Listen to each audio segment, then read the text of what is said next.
আসসালামু আলাইকুম। আমি আপনাদের কাছে একটি বই রিভিউ নিয়ে আসছি। বইটির নাম হচ্ছে বিশ্ববিখ্যাত মনীষীদের বাণী চিরন্তনে নয়া দিগন্ত প্রকাশন। বইটির একটি কাভার আছে।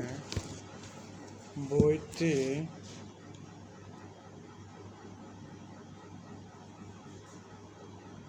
প্রথম প্রকাশনা হয়েছে 2005-এ এবং একাদশ প্রকাশনে জানুয়ারি 2019-এ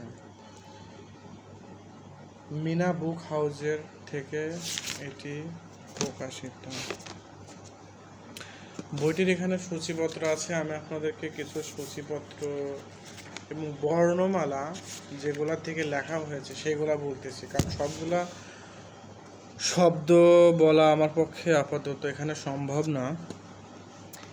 পবিত্র কোরআনের বাণী, বিশ্ব নবী মুহাম্মদ সাল্লাল্লাহু আলাইহি ওয়াসাল্লাম এর শ্রেষ্ঠ বাণী, বাইবেলের বাণী, শ্রী গীতার বাণী, ত্রিপিটকের বাণী। স্বরে অ, স্বরে আ, হ্রস্ব ই, দীর্ঘ ই, রুসু, রি, এ, ওই, ও, ও, ক, যুক্তুক্ষ অথবা ক্ষীয়, খ, গ, চ, একটা মিস হয়েছে, ঘ আছে, তারপরে চ, ছ, বর্গীর জ, ঝ, ট, ঠ, ড, ঢ, ত, দ, দন্তন্য, প, ফ, ব,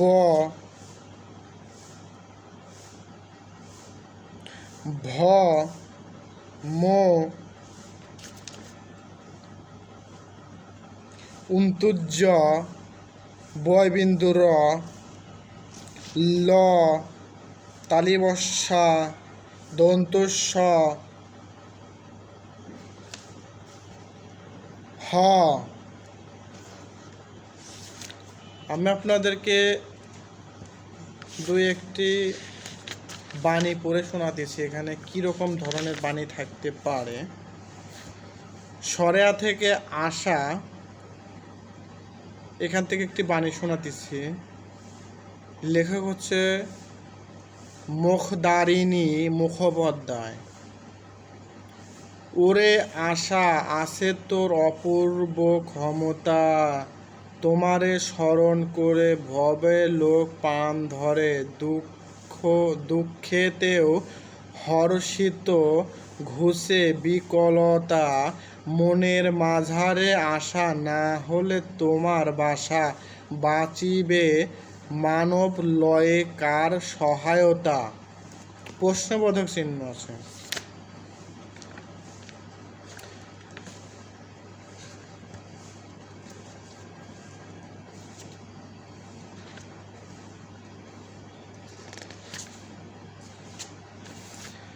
ভ, ভাষা থেকে আমি আপনাদেরকে একটি বাণী পড়ে শোনাতেছি।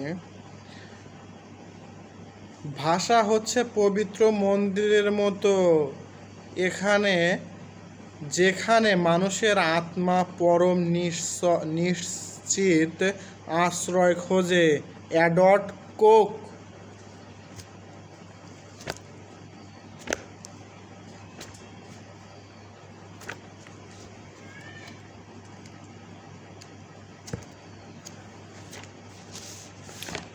ক থেকে কন্যা, কন্যা নহে পিতার শাখাচ্যুত পুষ্প, শাখে ফিরে নাকো আর, রবীন্দ্রনাথ ঠাকুর। আমিও মাঝে মাঝে এখানে পড়ছি, সম্পূর্ণ পড়া হয়নি বইটা। ভালো থাকবেন।